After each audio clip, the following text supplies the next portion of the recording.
सौभाग्य की एक बात यह कि हिमाचल प्रदेश में शिमला और मंडी दो मस्जिदों को लेकर बवाल मचा हुआ है। मंडी की मस्जिद को लेकर कमिश्नर कोर्ट का ऑर्डर भी आ गया कि 2 मंजिलें अवैध हैं, उनको गिरा दो। लेकिन सवाल अब भी वही बना हुआ है कि जो हर अवैध निर्माण में बना रहता है कि वो अधिकारी कहां हैं जिनकी नाक के नीचे ही ये हुआ था। इतना बवाल हो गया, इतना नुकसान आ गया, और भी खतरनाक स्थिति हो सकती थी। वो अधिकारी कौन है जिनका काम था इस अवैध निर्माण को रोकना? उनको सजा क्यों नहीं होगी? ये अधिकारी लोग हर बार कैसे बच जाते हैं? अवैध निर्माण क्या रातों रात हो जाते हैं? ऐसा थोड़ी है कि रात को मस्जिद 1 मंजिल की थी, सुबह की पहली नमाज के लिए आवाज आई तो 2 मंजिलें उसके ऊपर बन चुकी थी। टाइम लगा होगा ना कंस्ट्रक्शन होने में। तो तब अधिकारी कहां सो रहे थे? बीच बाजार में मस्जिदें खड़ी हो गई दोनों जगह, और सालों पुरानी मस्जिदें थीं जिनमें इतने साल तक कोई अवैध निर्माण नहीं हुआ था, और फिर कुछ साल पहले यह होना शुरू हुआ। तो अधिकारी क्या कर रहे थे?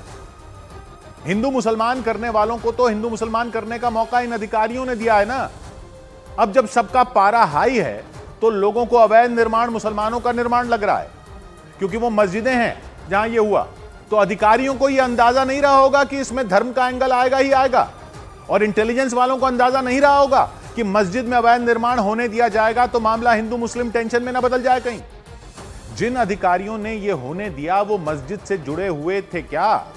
या जैसा पब्लिक मानती है वैसे ही ऐसे अधिकारियों का तो एक ही भगवान होता है, पैसा? क्यों नहीं मानेगी पब्लिक की मिली भगत हुई होगी अवैध निर्माण करने वालों के साथ? क्यों नहीं मानेगी पब्लिक की घूस लेकर आंखें फेर ली होंगी अधिकारियों ने?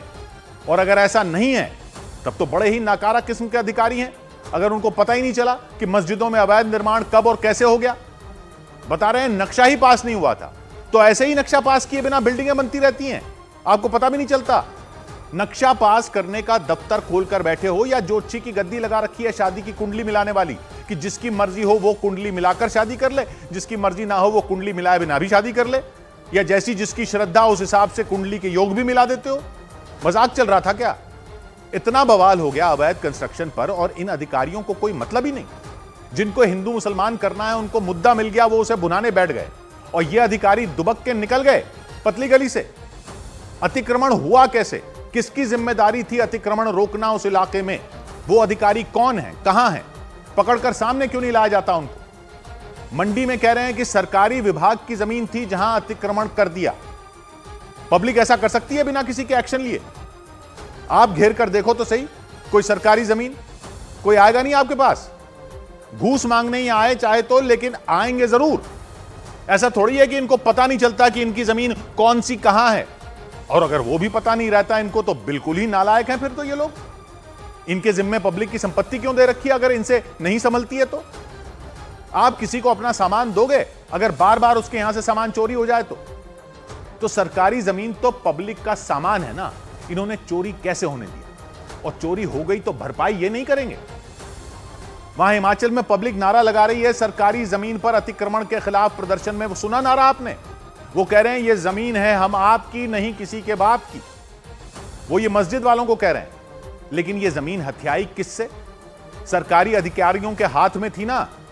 जब सरकारी अधिकारियों के हाथ में थी तब भी तो हम आपकी थी, तो कैसे दे दी मस्जिद को उन्होंने जमीन? उनके भी तो पिताश्री की नहीं थी ना। हम आपकी तब भी थी, किसी के बाप की तब भी नहीं थी। सरकारी अधिकारी इस केस में भी पतली गली से निकलकर अंटागफील कैसे हो सकते हैं? 100 बात की एक बात।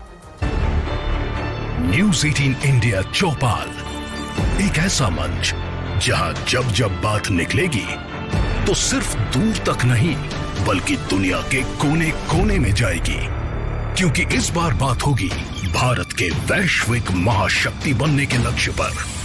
सरकार, समाज, सेलिब्रिटी और स्पोर्ट्स स्टार्स के साथ न्यूज़ 18 इंडिया चौपाल देखिए सिर्फ न्यूज़ 18 इंडिया पर।